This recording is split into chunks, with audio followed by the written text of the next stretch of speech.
आया बुढ़ापा बैरी, पड़ी परिवार में ममता गहरी। आया बुढ़ापा बैरी, पड़ी परिवार में ममता गहरी। पोता ब्यालो या मन में रहरी, हेली करवा जो खड़ी, रहेली करवा जो खड़ी। हेर नर दोख दोख लुट गया आगी अंत घड़ी। बुढ़ापे में क्या सोचा है बुजुर्ग? देखो पोता पोती हुए पाछे बच्चे सारा कमांड संभाल लेते हैं और उसके पास कुछ नहीं रहता, केवल आशाएं इच्छाएं रह जाती हैं। तो क्या सोचता हो बूढ़ा कि भगवान पोता ब्याह लो, इस ये पोता मेरा ब्याह आ जाए मेरी आंखों के सामने, बस आनंद काया हो जाए और एक हवेली बना दूं। वर्तमान के शब्दों में कोठी, एक कोठी और बना दूं और उस बुढ़े की कोई सुने नहीं, ना बालक माने ना पोते सुने, पर उसकी अपनी वह सेक चिल्ली वाली कामना खत्म नहीं होती। तो जिसके पास भक्ति नहीं है, भगवान का नाम नहीं है, उसका बुढ़ापा उसके लिए दुश्मन, और जिसके पास भक्ति है उसके लिए उसका बुढ़ापा मित्र बन जाएगा। क्योंकि बच्चों को सलाह बड़े बुजुर्ग तब तक देते हैं जब तक वो खुद सोचन समझन योग्य नहीं होते। और ये भी हमें भगवान के तत्व ज्ञान से ये भी हमें पता चल जाता है कि इस बच्चे के भाग्य में जो है वही मिलेगा। ना तेरे चीचू करण तक वो कंपत्ति होगा और ना ही किसी और तरीके से। हाँ, तरीका एक है कि ये बच्चा तेरे वाला यदि भगवान से जुड़ जावे तो परमात्मा फिर इसकी आपत्तियों को हल्का करने लग जाएगा। ऐसा हो जाता है तो उसका तो बुढ़ापा कति स्वर्ग बन गया।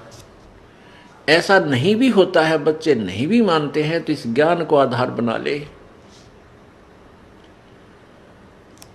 अपनी भक्ति में बाधा नहीं आने दे।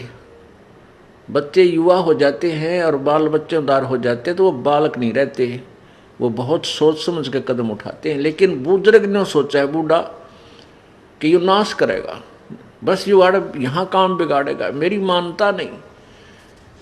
अपने समय में जैसे बचपन था हमारे, जब उस समय कुछ और माहौल था, और तरह की व्यवसाय था। अब इस उम्र में हम 59-60 साल के हो गए, 58 वर्ष के, अब कितना परिवर्तन हो गया। अब हम बच्चों को उस अपने पुराने हिसाब से सेट करा तो कैसे होंगे? हमारी सोच तो 50 वर्ष पुरानी है। तो इस दृष्टिकोण से आधी लड़ाई हम आप बना ले बुढ़ले। तो इनको चाहिए जिनको नाम ले लिया, अग बेटा भगवान ने याद रखो और नेक नीति तक काम करो, परमात्मा बरकत जरूर देता है आपके किए कर्म का। और कोई हानि भी होती है तो ज़्यादा होनी हो वह कम में टलेगी, ये नियम है ईश्वर का, और नहीं तो हानि नहीं होगी।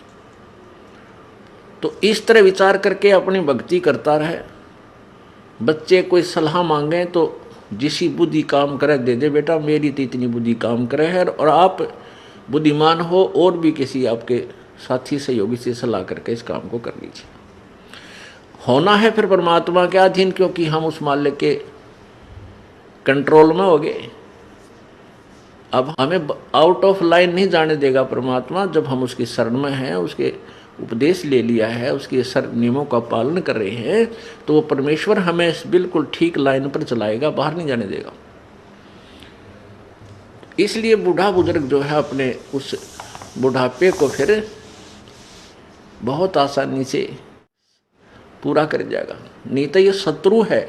आया बुढ़ापा बैरी, जितना वृद्ध होता जाएगा, क्योंकि 2 बेटे 2 बेटी, फिर उनका 2-2 3-3 संतान है। अब पोते के गड़बड़ होगी तो बूढ़ा दुखी, पोती का होगी तो बूढ़ा दुखी, बेटी का होगी तो बुढ़िया दुखी हैं। तो कितनी कहाँ तक की आपत्तियाँ आने के लिए रास्ते खुल गए। और भगवान की भक्ति में जुट जा खूब डट के, और फिर ये भी होगा कि राम नाम पर जुट गए तो निश्चिंत हो गए, जो नाम पर नहीं लगे हैं तो संतोष हो जाएगा, भाई अपना कर्म मिलेगा बच्चे को, थोड़ा दुख होगा, घना नहीं होगा। तो इस प्रकार हम अपने इस जीवन को सफल करेंगे।